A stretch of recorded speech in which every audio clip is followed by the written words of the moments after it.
Before we start up, check out the Dork Album Volume 1. You can pre-order it now right off of Indiegogo. Support the channel. Let's do the thing. Learn a little something. Take a lesson. Learn it all. We ended up talking about Cull and the way that happens, and the phrase down tuning and what it actually means in terms of the game. Is it only just damage? Are there other aspects of Cull? And how does this process look moving forward, not only for Cull, but for all the champions? I think it's like, even going back to it, right? Because we were just talking, that's how we got on the topic of it, right? Is like, when we talk about like balance changing for champions, like, okay, let's go through that Cull announcement, right? When we did that first Cull announcement, like, we know we messed up on that one.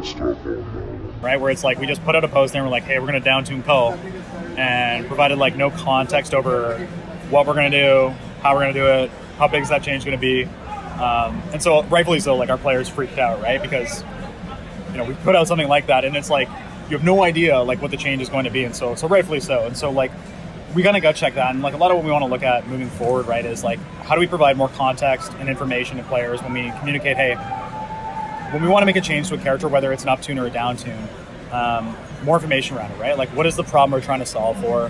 Why is it a problem? So actually showcasing like how we know it's a problem, the options that we're looking at, and then also like, kind of opening it up a little bit, right? So players kind of feel a little bit more involved in the conversation. I think that's something we want to do moving forward, right? It's like, after that call when we're like, yeah, okay, yeah, rightfully so, they freaked out. So we got to like reformat how we go through this. So like, moving forward, like with champion balancing, like that's something we want to look at doing.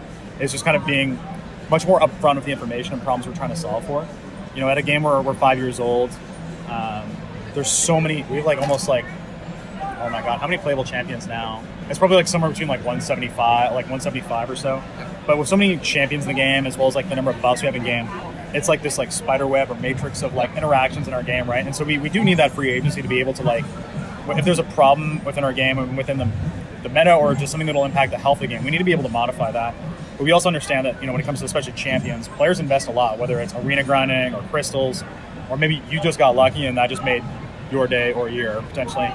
And so when we look at those changes, right, we want to make sure that we're going through a thorough thought process before we make that change. And especially when we look at like, changing something like Cull, right? It's like, the intent with like Cull was to always be like a top damage dealing champion, right? He's this big, like bulky, like children of Thanos, so rightfully so, he should be powerful. And so when we looked at that, even when we made that like high level post and we should have included more information, the intent with that change was to be, we want to keep in line, and I think our community team mentioned at the time, is we want to keep in line with top damage dealing champions, but then we also, also opens up like, what else do we do to kind of get him there, right? Outside of just tuning down his damage, how could you look at it, right, in different angles? And I'm speaking for the champions team, so don't take this verbatim, but it's like, it's looking at, are the ways we can modify, right? Like, one of the problems with Cull is that his damage ramps real fast and real easy. And then once he's there, it's like there's nothing stopping him. So could you play around with like the power ramp or the damage ramp? The other side, and actually I was talking to Brian about this like yesterday, was like, okay, well, if we're going to modify his damage potentially, are there other ways where we can kind of help supplement the rest of his kit? Because while he does do a lot of damage, he's not really like that tanky for that big of a dude. So is there stuff in terms of survivability that could be potentially like revised? So it's not always just like, hey, he's doing X amount of damage, we're just going to cut that. It's not really always about that. It could be how he ramps, maybe how many missions he has to do, or maybe keep the damage and tune down the block proficiency or something of that nature. Yeah, and like this isn't like obviously I'm speaking on behalf of the champions team, and so like Simon back home is going to kill me. Have you seen the Instinctive Touch series? I have not actually had a chance to see the Instinctive Touch yet. I know.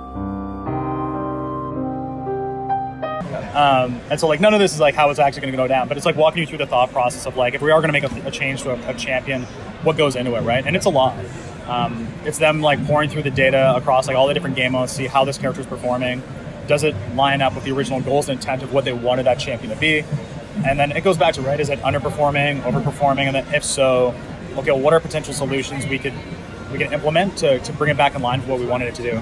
Because you used the example earlier, right, of Diablo, right? And it's like, Diablo's like,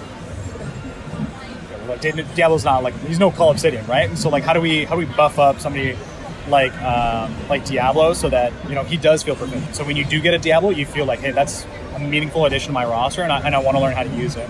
And so I think that's the way that we want to look at it. So what do you have to say to people that feel like they're going to spend their money and get, their champion taken away from them, or they put in a bunch of time, and, is it even worth it for us to do this and make this investment? Like, what do you have to tell them to kind of give them a little more confidence in the roadmap going forward?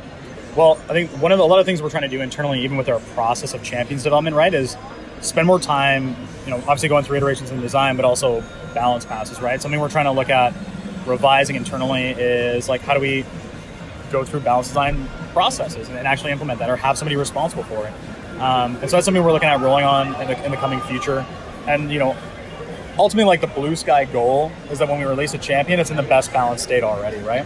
But to get to that point, it takes a lot of iteration in terms of just design itself, but then also like just straight up like testing. How does this feel within all the different game modes? How does it feel within PvE content? Where would this champion be used?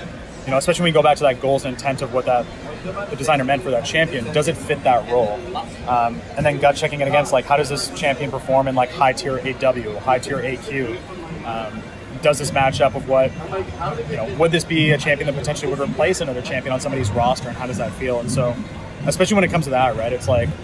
Well, then there's also no replacement for the actual public, who's going to probably figure out a way to use it that you may not have thought about, or someone else. Kind of Quake is kind of in that line, that people just kind of come up with inventive ways to use a particular champion.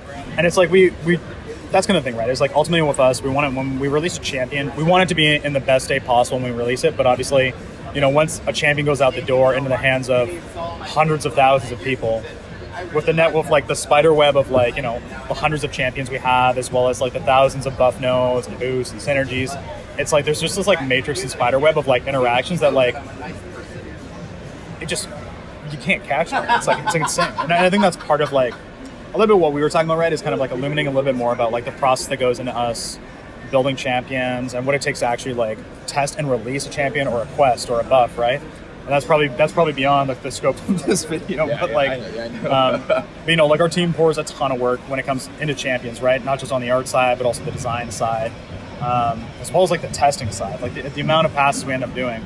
And of course, when it goes out the door and stuff like that, we are targeting to try and get it in its best state possible. But obviously, like you look at characters like Quake and stuff like that, where it's like I didn't know you could do that.